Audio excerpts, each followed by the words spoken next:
For as long as we've been human, we've looked up at the stars and wondered. But there's this one little red dot up there that's captured our imagination like nothing else. So let's get right into it. Our incredible, kind of crazy, and very real plan to go to Mars. Look, we've sent some absolutely amazing robots to the red planet. I mean, they've been our eyes, our hands, sending back these unbelievable pictures and tons of data. But that was just the warm-up act.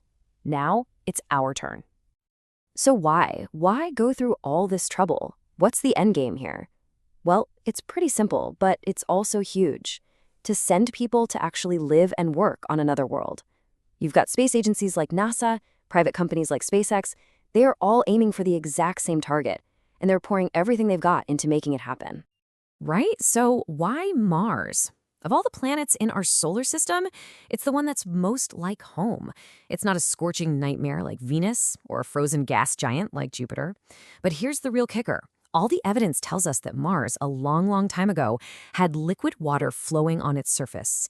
And that makes it our single best shot at answering one of the biggest questions we could ever ask. Are we alone out here? But dreaming about Mars is the easy part. Actually getting there? Whoa. That is a whole different ballgame. The journey itself is probably one of the biggest challenges to engineering and, honestly, to human endurance that we have ever taken on. This whole interplanetary road trip really breaks down into 4 critical stages.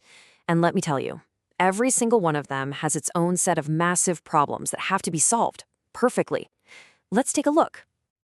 First up, the launch window. You can't just, point your rocket at Mars and press go whenever you feel like it. You have to wait for the planets to line up just right in their orbits. It creates the most efficient path, almost like a cosmic slingshot. If you miss that window, you're stuck waiting another 2 years for the next one. So yeah, timing is literally everything. And once you do launch, I hope you've packed some good books. The journey from Earth to Mars is going to take anywhere from 6 to 9 months. Just think about that for a second. 9 months inside a tiny spacecraft, millions of miles from anyone or anything you've ever known. The mental toll, the constant radiation, it's incredible.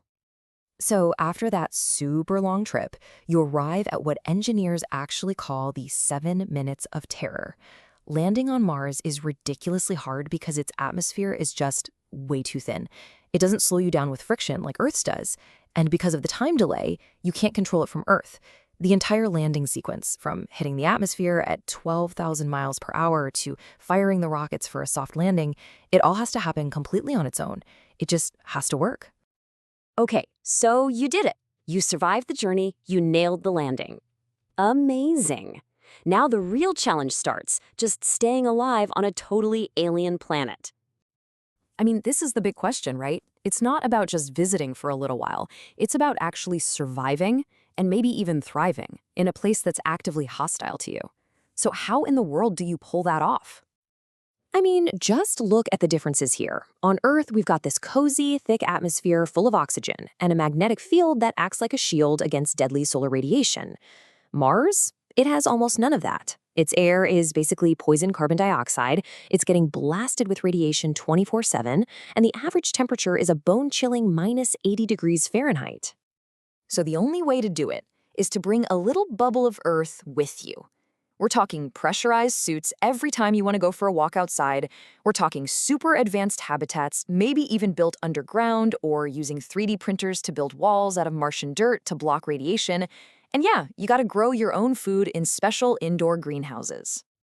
Okay, so once you've figured out how not to die, the real reason you went all that way can finally start.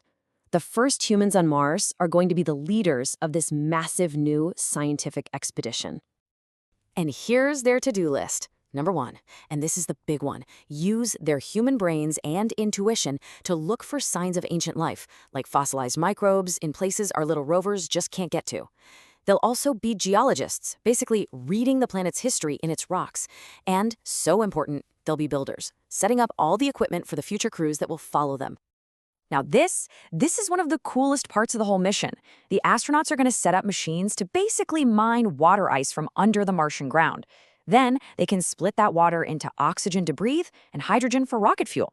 There's a fancy name for it, in situ resource utilization, but it really just means living off the land. And that ability, well, that's the key to making humanity a permanent fixture on Mars. This quote right here really just says it all, doesn't it? This isn't just about one single mission or even one single planet. This is about completely changing humanity's place in the universe. So, as we look forward to these incredible missions, we're not just looking at some science project or an engineering problem. What we're really watching is the possible start of a brand new chapter for all of us. And that really leaves us with the ultimate question. Sending a few astronauts to Mars will be one of the greatest things we've ever done, for sure. But is it something more? Is this the moment that history books will look back on as our very first wobbly step toward becoming a species that doesn't just live on one world, but lives among the stars?